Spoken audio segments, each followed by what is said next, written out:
भोजपुरी के महान गायक विष्णु ओझा हमार गुरुजी सौभाग्य से हमार बड़ भाई के आदेश से यह गीत के गावे के प्रयास कर सरकार।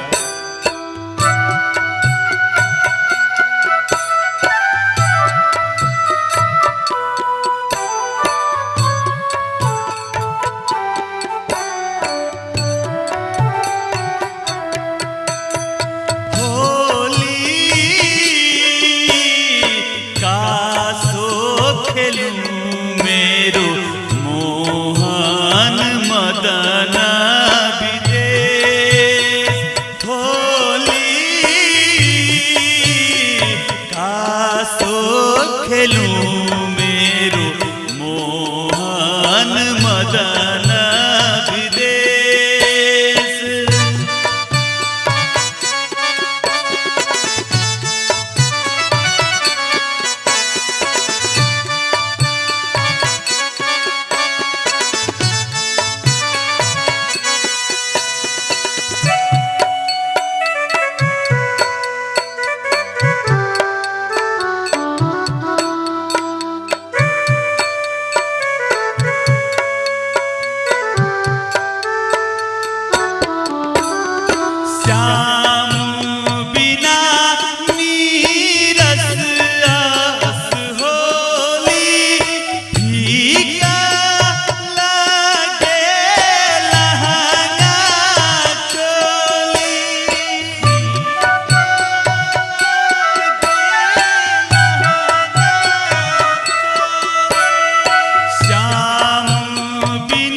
कासो खेलूं मेरो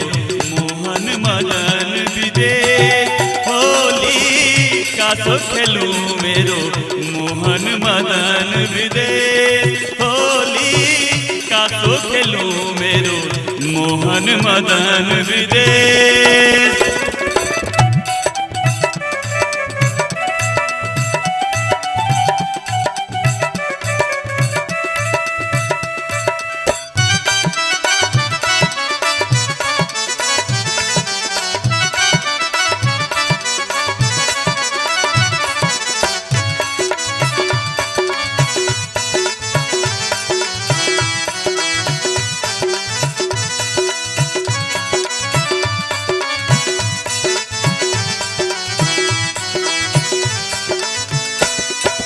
रंग अबीर कटावन लागे नीर से नैना सावन लागे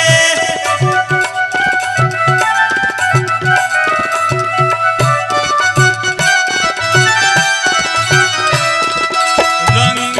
अबीर कटावन लागे नीर से नैना सावन लागे कासो मोहन मदन विदेश होली कासो खेलूं मेरो मोहन मदन विदेश होली कासो खेलूं मेरो मोहन मदन विदेश होली कासो खेलूं मेरो मोहन मदन विदेश होली कासो खेलूं मेरो मोहन मदन विदेश होली कासो खेलूं मेरो मोहन मदन विदेश होली कासो खेलूं मेरो मोहन मदन विदेश होली कासो खेलूं मेरो मोहन मदन विदेश होली कासो खेलूं मेरो मोहन मदन विदेश होली कासो खेलूं मेरो मोहन मदन विदेश